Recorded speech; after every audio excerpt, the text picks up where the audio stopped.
dapat di sini kata. Boleh kan ni kalau contoh foto dia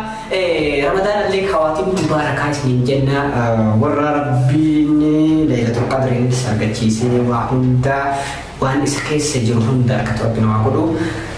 hatta mau malin di sini feyo jetani dura wan sini feyo so ini ni juga بدأت دعوة توتكوتي قبل إن في سنين في مجال شودا بسم الله الرحمن الرحيم دولار شنتما دعوة توتا قبل إن في شودا قبل أسنتي قالوا مو مالي مال رتب أسا إنه في ديما بجترمو تبي سنابو تني juga film بسيط أنا mau dulu aja bukan apa Ibalu bisa aku nak hantar jadi lah durang tu sesi na nama kerana sini kau jadi tu tak foto tu dia apa tu ilmati foto dah hinteraga ada jangan lah tu filan dah umale him fetu jadi jadi tu lah ilmi apa dah jangan dia milalat buyo argitina himi sitti foto jangan demi terbaik tu ada tak kerja aku mesti bete juga kau jadi tu tak foto tu dia demi terbaik tu tak kerja demi apa dia kalau kerja dia kerana foto jadi Euro kana sif la asfili jadi Euro bergau aban itti tolte jaalate irraa qabame jechuudha wanni akkana ammoo hin jirullee jedhina kun ammoo seenaa dhugaadhaan nu mudate jechuudha waluma karaanii kan jettu taa'utoota kiyya haadha seenaa ammoo duuba irratti arguun keessa waan yoo walamu waluma karaan jechuudha. Eekkas kanallaa jedhee mucaalleen wanni akkana gurraafillee wanni maraafuu naaf hin ta'u abbaa kiyyallee taatu hin dhiisuu jedhee abbaa seeraa itti fide jechuudha mucaan abbaatti. Abbaan seertichaa abbaan dhimmi ilaalchifatu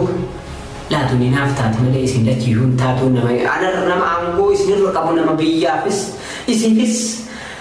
isinirra ta'utu ana naaf taatii jedhee jara hundarraa dhuudhaaf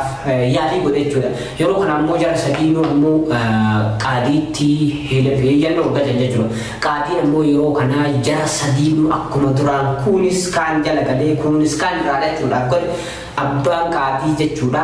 isin hundarraa ammoo mucayyoon tun nama isinirra caalutu isii fuudhu qabaa garuu ammoo kanaaf ammoo isin hundaa taatu yeroo jedhu jara hundarraa dhuudhaaf jennaani mucayyoon filannoo isinii kenna isin keessa namni na fuudhanuu ni beekaa filannoo isinii kenna jennaan tamaan okee filannoo nuu kennii jedhaniin filannoon isinii kennu ammoo ni fiiga abbaan na jala ce'ee na qabate na hafuuru jetteen jechuudha wantoota afurtaftoota garuu ammoo amma asirra dhaaba mucayyoon tu ammoo isin afoo jirtu tana yoo jettanii osoo haga tokko lama sadii hin jedhin jechuudha. Mucayyoon tu ammoo wantoota afurtaftoota kiyya eenyu maqaan isii nama argate $50 qopheesse jechuudha. Garuu ammoo ka ammaaf isinii himaaru jechuudha mucayyoon akka deebiftanii gaafii isini kae tunamuu mucayyoon isiidha miti haga ammaa isin tunamuu mucayyoon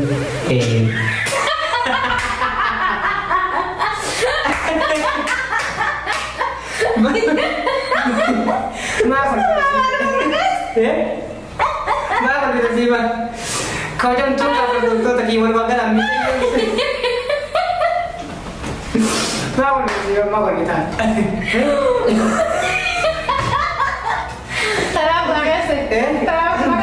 kabajamtoota hordoftoota kiyyaa walumaa galaan jechuudha warroonni andurarraa kaasee waa'ee mucayyoo sunii haasaa ture mucayyoo tana afaan seenaa qabuun ammas ammoo badhaasni keessan akkuma itti fufee jira jechuudha viidiyoo lammaffaa irratti isin eega garuu ammoo badhaasni nam tokkochaa nama dure maqaa isii argateerra jechuudha kanaaf ammoo $50 ammoo waan idaa isinii akka taatu ammoo abdii qaba kabajamtoota hordoftoota kiyyaa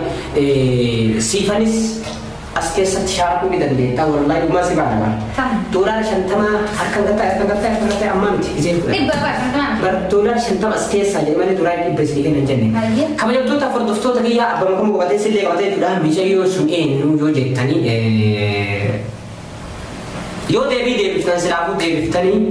viidiyoo lammaffaa ammoo irratti jechuudha warroonni lakkoofsa kiyya sammuu asiin isin kaa'achuu kabajamtoota fudhattoota kiyya warri nam tokkicha qofaa abbaa jechuudha le'annoo nama dura deebisee jechuudha walumaa galatti namnummaan viidiyoo san micayyoon sun eenyu beekoo jira garuu ammoo micayyoon sun hin jirtu naan hin jedhina micayyoon ammoo siifanii miti dhugaa feenaan jechuudha siifanii akkanumaan af kaa'ee akkuma isin micayyoon siifanii miti kana kabajamtoota fudhattoota kiyya dhigabaabdu addaa akka wal dorgomtanii abdii qabaa akka ammoo yoo siillee ta'uu baattee $50 ta'an abbaa feeteen qarqaara. $100 boleh kan? $100 kot mal niyat dia yang kali jadi. Kenapa mu dapat tu terhiang mu yang berapa dah segera kapan dia akan formu abdi kapan kapan jam tu tak produk tu terhiang arah kali jika pingin $100 sama kalau mu durati $100 di balaman akan itu formu abdi kapan kapan jam tu tak produk tu terhiang akan itu. Siapa sebenarnya kita mana harus Micayyoon mu ni rufti yo terile micayyoon ni rufti garuu ammoo yoo wallaaltanillee micayyoon ni rufti namni gariin sabboontuu fa'aadha. La. Micayyoon sekarang makan harus berjalan. Mee salaamatti qareessiifan xumuruu deema. Assalamualaikum warahmatullahi wabarakatuh. Akkam jirtan daawwattoota fi hordoftoota kabajamtoota Oromood baga jiraatan isin jechaadha bakka jirtan dhageenyi kiyya kan jaalatan kan kabajatan haa ta'u. Har'a Oromood maal qabatee nuufee jechuun keessan hin oolamu. Isinillee anallee walumaa biraatiin godhe. Wallahi jakkaroon jaa. Maali? Hin jedhi maali? Laani biyyoota kaan mana jiraa jedhee tola buustamaa. Miyyoo gizi dhuftu jee mucaan inni tokko fedhaan jee jaallatee miyyoon gizi dhuftu abbaa dheeraa ilma dheeraa guutuu hin rakkaman naan jee ni haa hiinaf jennee kaanee mana qaadii geessee naan jee gizi mana qaadii geessu namtichummaa ni haa hidhannee sheekaa bira geessu sunu miyyoo irraa qabame jechuun noon biseessiifan abaayoo mujura deemee naan jee abaayoo qabadhata manumaan keetti dhuffadha jee jala gaduu dhufe tamaa khosra kaayee khosra kaayee fudhas keessaa naan jee hayyee jee kaayee huccuu sitti usaan naan jee bismillaahi barakaa obboleessitiin intalli sitti dhuftii naan jee jechuun uffatte saniifu hanga inni maallaqa as keessan sabiraas nama gurullee as miidhaan taa'ee dhaggeeffachuu jira mungkin miyyoo dhufu jira miyyoo irraa haasoo jira jee akka waan telefoon haasootiin seen booda gisa inni narraa kutu kaameraan iddoo itti daawwattoota keedhifamaa wajjin akkasii Mustafaan laakiin waan biraa jenne fidee inni waan biraa jee haasoo jira akkasii daawwattoota. Al-muhim kabajamtoota hordoftoota kiyyaa $50 lakkoofsa kiyyaallee asumaan qabadha 7 baasin keessa nam tokkocha argataa garuu immoo like subscribe illee wal gochuun dagatinaa itti mannaallee jajjabinna taatee jechuudha. Kabajamtoota hordoftoota kiyyaa qophii keenya kan muraan warreen hojii turtan galatooma.